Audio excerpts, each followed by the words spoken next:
শীতপ্রিয় বাঙালির শীতকাল ভালো লাগার হয়তো একটা প্রধান কারণ এই পিঠেপুলি। পাটিসাপটা, চিতই পিঠে, গোকুল পিঠে, পিঠে পুলি, ভাজা পিঠে, মাটি পিঠে, ওফ না জানি আরও কত কি। যেমন সুন্দর এদের নাম, তেমনই সুন্দর এদের স্বাদও। হ্যালো ভিউয়ার্স, টুম্পিস লাইফস্টাইলের একটা নতুন ভিডিওতে তোমাদের সকলকে আবারও স্বাগত। শীতকাল পড়তে না পড়তেই আমাদের বাড়িতেও শুরু হয়ে গিয়েছিল পিঠের আয়োজন। যেহেতু সেভাবে কোনো প্রস্তুতি ছিল না, তাই ঘরোয়া কিছু উপকরণেই কাল বানিয়ে ফেলেছিলাম পাটিসাপটা।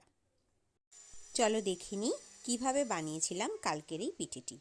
প্রথমে একটা পাত্রে পরিমাণ মতো সুজি, ময়দা, চিনি আর গুড় দিয়ে পরিমাণ মতো জল দিয়ে বেশ কিছুক্ষণের জন্য ঢেকে দিলাম।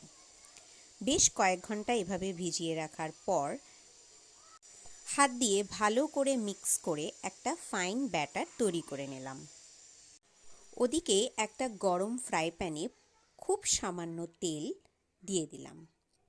তোমরা এখানে তেল দেওয়ার সময় কিন্তু অয়েল ব্রাশ ব্যবহার করতে পারো। অয়েল ব্রাশিং হয়ে গেলে তারপর একটা গোল হাতার সাহায্যে ফাইন ব্যাটারটি ধীরে ধীরে কিন্তু দিয়ে দিতে হবে সার্কুলার মোশনে তোমরা তোমার পরিমাণ মতো শেপ দিতে পারো। দেখো, এখানে আমরা পুর হিসাবে কিন্তু ব্যবহার করেছি নারকেলের ক্ষীর। অনেকে এখানে দোকান থেকে রেডিমেড পাওয়া কাঁচা গোল্লাও কিন্তু ব্যবহার করে থাকে, সেটাও মন্দ লাগে না খেতে। তবে আমরা কিন্তু ঘরোয়াভাবেই এই নারকেলের ক্ষীরটি তৈরি করেছিলাম। তোমাদের সাথে ইচ্ছে আছে এই নারকেলের ক্ষীরের রেসিপিটা অন্য একদিন অন্য কোনো ভিডিওতে শেয়ার করে দেব।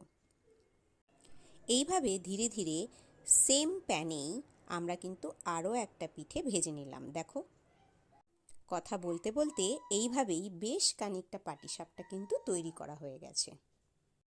তোমাদের এই পাটিসাপটার রেসিপিটা কেমন লাগে অবশ্যই জানিও। দেখা হচ্ছে অন্য কোনো ভিডিওতে। আজকের মতো বাই।